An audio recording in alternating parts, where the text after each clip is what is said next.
Picture this, you're standing in Dubai International Airport at 2 a.m. Around you, a living United Nations, hijabis from Jakarta, suits from Stockholm, backpackers from Bolivia. Yet something feels off.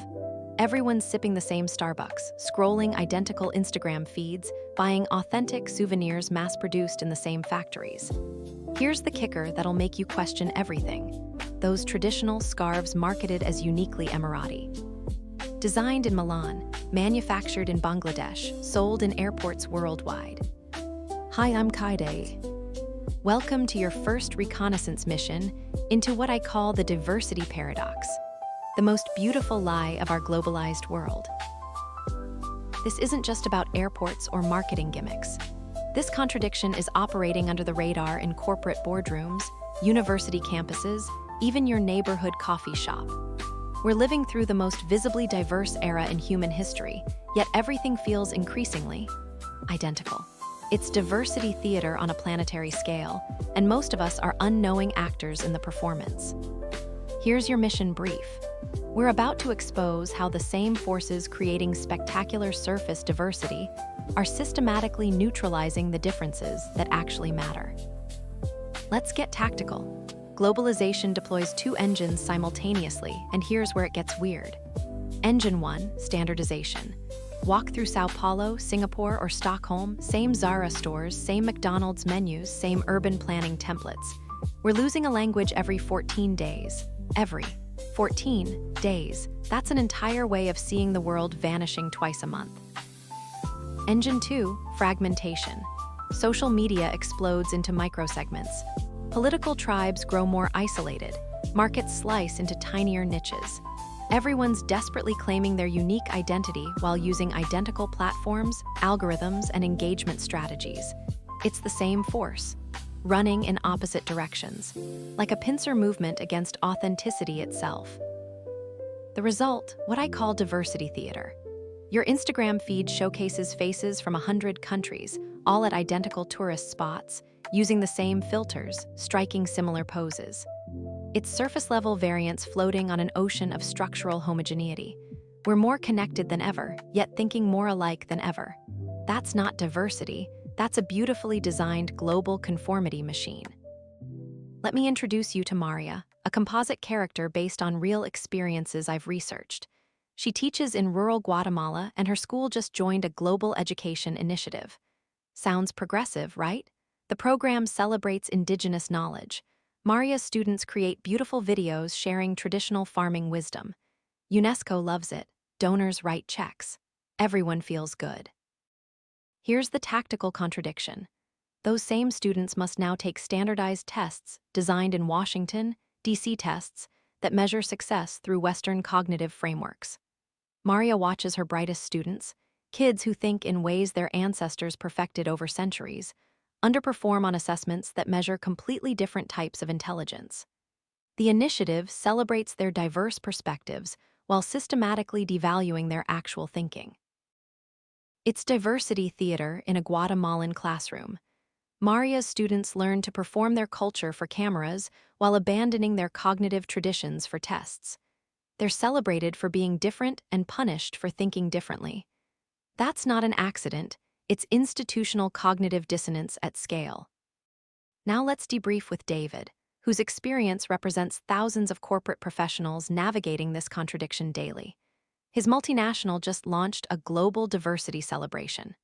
The marketing materials were stunning, Nigerian colleagues explaining traditional problem-solving, Brazilian teams discussing collaborative approaches, Indian engineers sharing innovative methods. The optics looked genuinely progressive. David felt hopeful.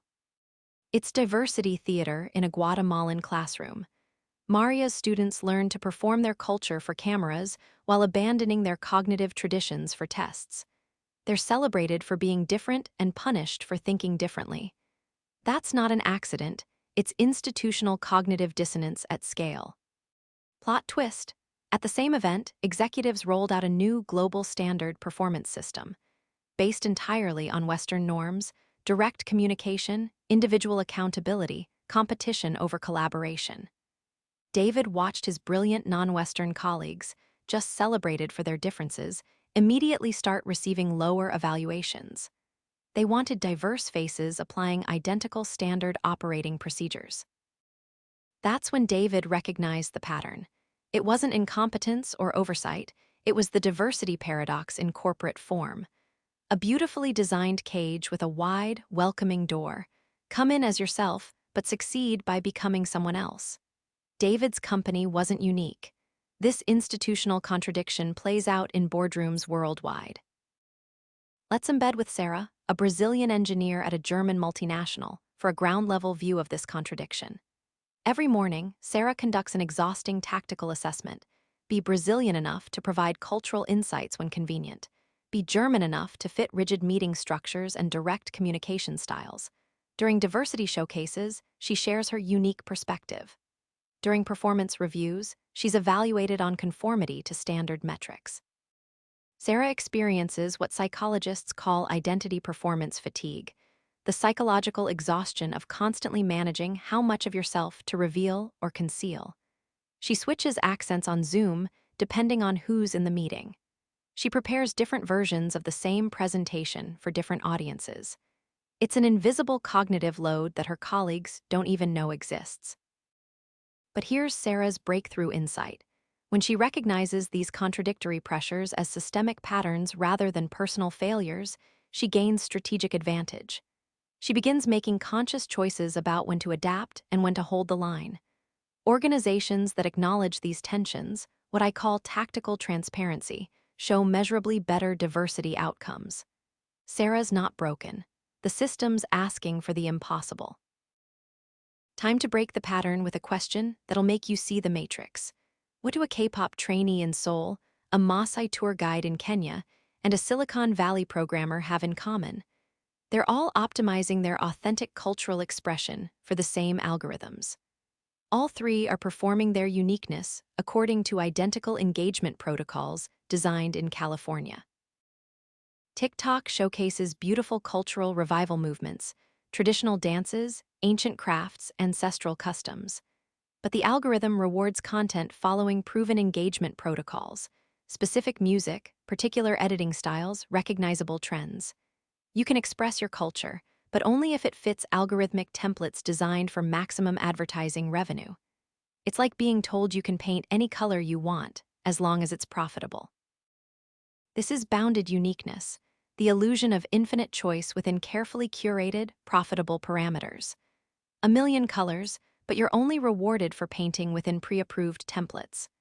The platforms celebrate diversity while systematically homogenizing how that diversity gets expressed. It's diversity theater on a global stage, and we're all performing. This paradox extends beyond your immediate operational environment, and the stakes are higher than most people realize. Consider agriculture. Regions maintaining diverse crop varieties survived plant diseases that devastated monocultures. The Irish potato famine, over-reliance on one variety led to catastrophic system failure. From a risk assessment perspective, sameness can be a death sentence. The same principle applies to our institutions. When international development organizations promote universal best practices, they may inadvertently compromise our collective adaptive capacity. Climate change, pandemics, economic disruptions, these challenges demand diverse response strategies, not standardized solutions copied from a single playbook. We're creating a world that looks incredibly diverse but thinks remarkably alike. That's not just philosophically troubling, it's strategically dangerous. When everyone's using the same cognitive frameworks, we all share the same blind spots. And blind spots in a complex world can kill. Here's what you need to understand. This isn't happening by accident. The diversity paradox emerges from well-intentioned efforts colliding with systemic incentives. Organizations genuinely want diversity, but their operational systems reward conformity. Algorithms genuinely showcase global cultures, but their revenue models standardize expression. The contradiction is built into the architecture. The perception gap is crucial intelligence. Those setting standards see efficiency and best practices. Those conforming to standards experience suppression and exhaustion. Until we acknowledge this blind spot, well-intentioned diversity efforts will continue feeling performative to the people they're meant to serve. Recognition is the first step toward conscious navigation. Once you see the pattern, you can't unsee it. You'll notice it in job interviews that celebrate diverse backgrounds while requiring identical communication styles. In social media campaigns, showcasing cultural variety through uniform content formats. In educational policies that honor different traditions while measuring success through single metrics. Let's consolidate what we've uncovered in this reconnaissance mission. Globalization deploys standardization and fragmentation simultaneously, two sides of the same coin creating what I call diversity theater. Visible representation increases while substantive differences diminish. This pattern appears everywhere, from Guatemalan classrooms to German corporations to global algorithms. It's not a bug, it's a feature of how our current systems operate.